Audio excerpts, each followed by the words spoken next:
കണ്ടപ്പോൾ ഭൂതത്തിന്റെ ആശ, ഈ ഉണ്ണി തനിക്ക് വളർത്തിയാലെന്താ? ഉടൻ തന്നെ ഒരു പെൺകിടാവിന്റെ വേഷം ധരിച്ച് അതിനടുത്തേക്ക് പോയി. ആ എഴുത്താനേ പോലെയും ദൂരേക്ക് എറിയൂ, നമുക്ക് കളിക്കാം.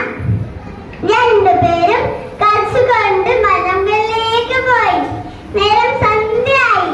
പഴക്കുത്തിൽ പോയ ഉണ്ണി വീട്ടിൽ തിരിച്ചെത്തില്ല. അങ്ങനെ ആകെ പേടിച്ചു. അവൾ അവിടെയും ഇവിടെയും ഉണ്ണി തിന്നു. ഉണ്ണി ഉണ്ണി, ആരെങ്കിലും എന്റെ ഉണ്ണിയെ കണ്ടോ? ഉണ്ണി. അപ്പോഴാണ് അവൾ പോകുന്ന സാത്തിനെ അവൾ കണ്ടത്. ഏ സാത്ത, സാത്ത, നീ എന്റെ ഉണ്ണിയെ കണ്ടോ?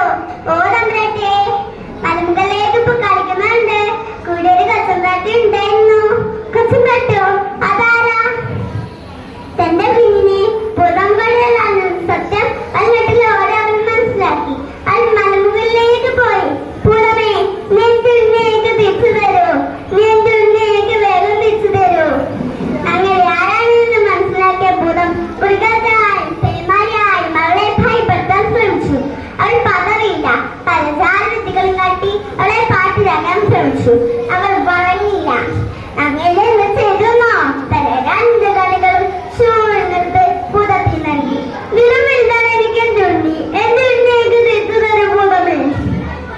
ഞങ്ങൾക്ക് കണ്ടില്ലാതായി പോയാൽ എങ്ങനെയാ കുഞ്ഞിനെ മനസ്സിലാകുന്നത്?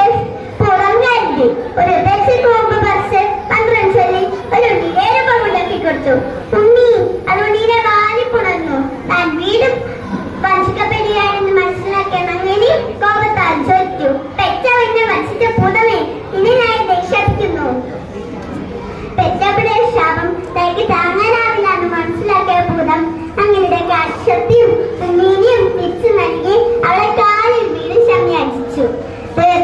അങ്ങനെ വർഷത്തിലൊരു തവണ തന്റെ കുഞ്ഞിനെ ഭൂതത്തെ കാണാൻ അനുവാദം നൽകി.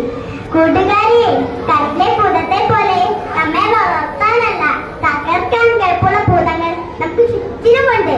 ലഹരിയുടെ രൂപത്തിലും കാവകളോട് പിഞ്ചുമാരത്തെ നോക്കിക്കാണുന്ന ദുഷ്ടബുദ്ധിയായി നമുക്കിടയിലുണ്ട്. അമ്മമാരെ, നിങ്ങളുടെ സ്നേഹവും കരുതലുമാണ് ഞങ്ങളുടെ ശക്തി, ഞങ്ങളുടെ രക്ഷ. നന്ദി, നമസ്കാരം. ജയ് ഹിന്ദ്.